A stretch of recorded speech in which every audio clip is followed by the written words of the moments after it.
Andrea Giles, and you're listening to the Heal from Infidelity podcast, episode number 112, The High Fidelity Marriage.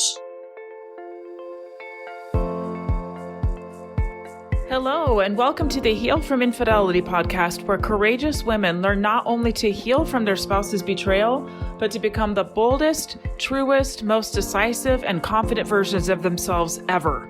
If you know there's more for you than the life you're currently living, but don't quite know how to get there, you are in the right place. Stick around to learn how to create a life that will knock your own socks off. Is it possible? It is, and I'm here to show you how. I'm your host, Andrea Giles. Are you ready? Let's dive in. Hello, everybody. Welcome back to the podcast. So a few weeks ago, I mentioned that I was going to do a podcast about fidelity. We hear a lot about infidelity, not a whole lot about fidelity, right? So I decided to do an episode dedicated to what actual fidelity looks like. Now, I have a little bit of a disclaimer here, okay? These thoughts are completely my own. I do a lot of research. I read a lot, things like that for all of the things that I do. But with this particular episode, it is born from my own experience. It's born from the things that I have seen in my clients over the years, the things that I have seen go wrong, and the things that absolutely need to be there to prevent things from going wrong, to keep things upstanding with full fidelity, okay? I have heard hundreds of stories at this point in my years of being an infidelity coach. I have heard about where they believe their marriages started to break down, okay? For some, they were always kind of broken and they just got more and more fractured over time. But for some, they thought their marriages were pretty darn good, and then the rug was pulled out from under them. And now they doubt everything that they thought they knew. Now, rather than discussing why infidelity occurs, I want to talk about how to prevent it moving forward. You're here because there was some kind of breach in your trust, okay? But you can absolutely build a marriage that is based on fidelity. I share these things with you, my listeners, who I love and adore, because I hold a very high standard for you. I want this for you. I know that many of my listeners live in different parts of the world where leaving a bad marriage is harder than it is for some in other parts of the world. I know that I have women who live in cultures where men get the final say and women are seen as less. I want to acknowledge that I see you, I think about you, and I want good things for you. I also believe to my core that we are far more powerful and capable than what we believe we are. I believe that we barely scratch the surface in how much we can influence those right in our homes when we change our own internal world, when we respect ourselves and act from a place from that deep respect. Okay, let's jump into it. The definition of fidelity. The definition of fidelity is faithfulness to a person, a cause, or belief, demonstrated by continuing loyalty and support. There are some main points that create fidelity. I'm going to go through those points, okay? First of all, before I go to those points, I'm going to tell you what fidelity is not. Might come as a surprise to you. It is not about having excellent communication. Surprise! It is not about a prescribed checklist like weekly dates, okay? It's not about that either. It's not about giving each other a checklist of all the things that you need them to do so that you can feel a certain way. It's not about vacations, okay? Fidelity is a mindset. It operates from the inside out. It comes from internal beliefs that are then turned into action.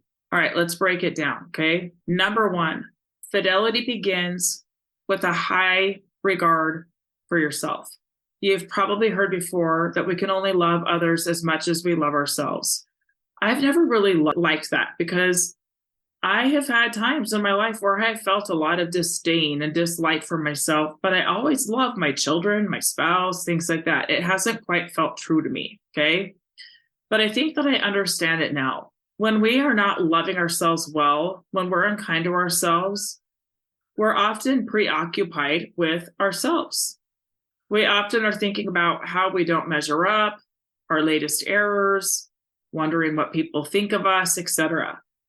For example, if we find out something difficult to hear about our spouse or child, if we are in a place of personal disgust, dissatisfaction, judgment, or just being harsh, it can be very, very easy to make whatever they're telling us about us, okay? We can easily make it our failing, our issue. If only I were better at X, Y, or Z, maybe this would never have happened. Or we become more preoccupied by what others will think and just unable to really focus on the person that we love. When we have a high regard for ourselves, we are able to have compassion for ourselves. We don't shut down under pressure. We stand up for what we want. We live by our values. We're willing to rock the boat in order to honor what is true for us. And we hold on to who we are, even in the face of harsh things, especially when we have made mistakes, especially then. We don't let our mistakes define us, and we fix them and we move forward. Okay. And when people come and tell us things that might be hard to hear, instead of automatically going to blaming ourselves, we're more able to sit with them, listen to them, and show up for them while also showing up for ourselves. High regard for yourself is shown in how you take care of yourself and how you show up in the world around you. Okay. Number 2, high regard for your partner. Where a lot of marriages go south is when resentment and contempt take over in place of kindness, thoughtfulness, and respect. Maybe your relationship started out that way with kindness and thoughtfulness, but over time, it has corroded into basically being roommates, and maybe roommates that don't like each other. Or maybe you go through the motions and it looks like things are fine, but you can't remember the last time you actually had a real connecting, deep conversation. Often after the honeymoon period of marriage, life gets a lot more stressful. It gets harder. You add in kids, careers, more responsibilities all around, often more expenses. We might not like how our spouse parents, or we think they should help more, but we often feel trapped inside social expectations of who we think we should be as mothers, who they should be as husbands and fathers. And rather than really talking about these things and coming to some decisions together, we can become very resentful, or we can feel very full of contempt. We feel trapped, and we often blame it on our spouse that we feel trapped. And over time, this can turn quite destructive. In a high fidelity marriage, you hold high regard for your spouse. If you notice resentment and contempt sneaking in, rather than letting it fester, you own it. You look at what the issue is and the things that are creeping in that you're feeling resentful about. And then you respect them enough to deal with it head on, to really discuss it, to really get to the bottom of it. We root out the actual problem, not just the symptoms of it. Okay. When we really value something or someone, we take care of it. Holding our spouse in high regard shows how much you value them and their well-being. This regard and respect is reflected in conversation with others, as well as how we speak about them, especially when they are not around. In a high fidelity marriage, one person is not above the other. Both are equals working together. No hierarchy here. Okay, there's no hierarchy. All right, number 3, accountability. In high fidelity marriages, there is no blaming. I know that's hard, right? There's not blaming. There's an understanding that we do not exist in a bubble, and that how I show up in my life, marriage, and family directly affects other people. Because we are and always will be flawed, we will always need to own what is ours. And part of that is not just saying sorry, but it isn't actually fixing the underlying problem. For example, if you might be like a yeller, you might yell a lot. We can keep apologizing for yelling. We might really sincerely mean it. Like, I don't want to yell. Some of us grew up in homes where yelling was modeled, where we didn't learn an alternative, where that's just what you do to get things done. You yell, right? With accountability, we don't let that be the end. We take responsibility and see how our behaviors are affecting somebody else, and understand that saying I'm sorry doesn't actually get to the root of why you're yelling in the first place, okay? Accountability means looking at what is going on for you when you yell. What are your stress patterns? What is going on for you personally that you're not taking responsibility for? What do you need to take care of yourself so that you don't feel the need to yell? Looking at these things with compassion and curiosity will go a long way, not with judgment. Okay. There are answers there, and not brushing it all off. Just, well, I said, I'm sorry. Not brushing it off will actually fix the problem. When you go in deeper, when you take accountability for it, sometimes it means getting help. Sometimes it means asking others for their opinion on how you can help yourself. Okay.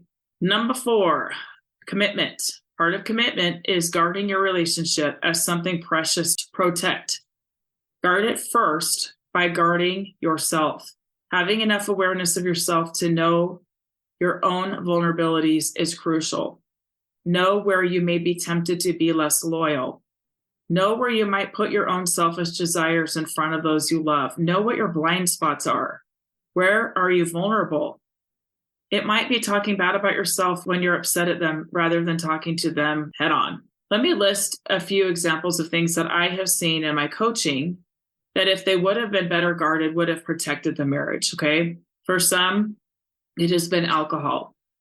Some of my clients, their partners drink a lot, and sometimes they travel and they go to bars or they go to restaurants and they drink a lot. And we're not even looking at the underlying reasons for the drinking, but we're looking at what happens when they are drinking.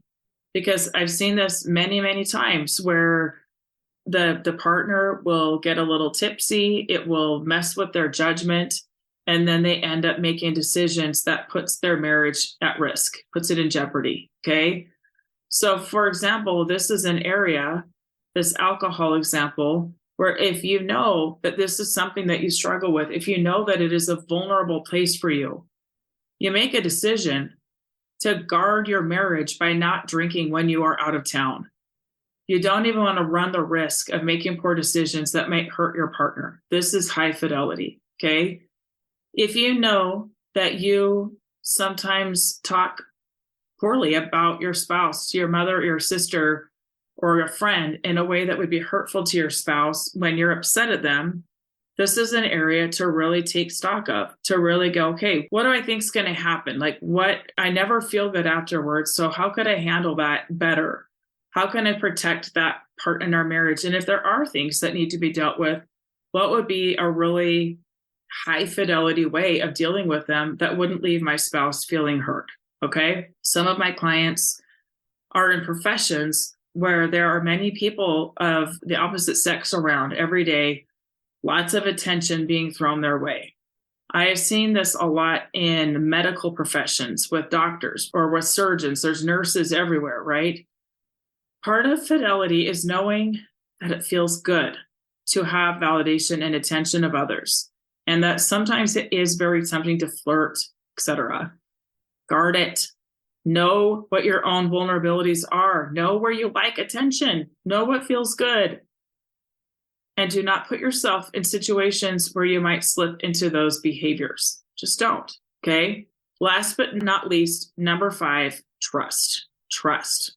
Okay, yes, in the very obvious, overt ways, like telling the truth, not lying, but also in ways that are more subtle. One part of trust is keep your word. Do what you say you will do, and do it when you say you will do it.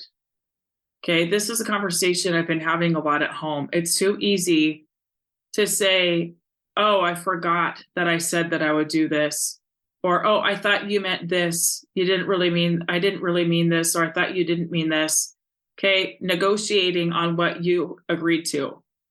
It's not okay, and it erodes trust. I've seen this particularly with some of my teenagers where I'll explain something very, very well. Like, okay, this is what needs to happen. This is what cannot happen, okay? And then they'll continue to do things the old way, and I will come back and say, this was the discussion. You said that you understood. And then it's like, oh, I thought that you meant this when I know better, right? This erodes trust. It erodes relationships. It does not create fidelity because one person is left with the thought process that it doesn't matter what I say. If they don't like something that I said, they're going to just change it to their liking. They're going to act like they didn't know, like they didn't know what you meant, right? They're going to play dumb. That erodes trust. If you say you're going to do something, do it. If there's something that you want more clarification on, ask, okay? Be honest. If there's things that you don't like about what your spouse is asking you to do, speak up. All right. Now, you're here because there's been a breach of trust, right? You can build it up. It will take time. It might take a long time, but much like building a beautiful structure, it will be built brick by brick through daily decisions, conversations, and actions. You will know it when you see it. It will feel different than it did before. You will be able to feel the higher regard your spouse holds for you. High regard. Okay. They're going to respect you. And if this is not happening for you, I want you to use this episode as a standard that you personally hold to of what you will and will not allow. The most important piece here is this. It all starts inside your thoughts. Doing these actions, going through these steps, going through the motions, checking the boxes with resentment and contempt will backfire. People can sense it. True fidelity comes from the inside and it is outwardly demonstrated. Okay? My friends, I hope that you can take something from this and that you can bring it to your home and to your relationships. In preparing this episode, I myself could see areas that I want to strengthen within me of how I could show higher fidelity. Okay? I sometimes can get on my high horse of, I know better than you because this is my job and this is what I do. I don't ever say that, but sometimes I feel that internally. And I'm sure that it comes off to the people around me, right? This is internal work that I must do, that I can invite other people to behave in higher fidelity ways, but that it's not going to go well from a place of judgment. Okay. I want a high fidelity marriage relationship for all of you, whether with the person you're with or somebody else entirely. And I 100% believe that it's possible for you. Go get it. All right. Go create it. All right. That's what I have for you today. So happy to be here with you. As always, if you are looking for ways to work with me, you can go over to my website, andreagiles.com, and you can apply for my program, NOAH 90. It is open always now. I just had somebody new join today that will be on the calls starting next week. It is an amazing group of women, powerhouse women who are ready to change their lives. They're ready to own everything that is theirs to own, to really move things forward and really get back on a path of creating something that they want to be in instead of being miserable and waiting for things to get better. Okay. I want this for you too. Go apply. Go apply. All right, my friends. So good to be here with you, and I'll be talking with you again very soon. Bye-bye. Thank you for listening to the Heal from Infidelity podcast. If you would like to be kept in the know about upcoming free classes, new podcast episodes, and other ways of working with me, go subscribe to my weekly email. You can subscribe at andreagiles.com/lies-about-infidelity/. Again, it's andreagiles.com/lies-about-infidelity/. I will see you next time.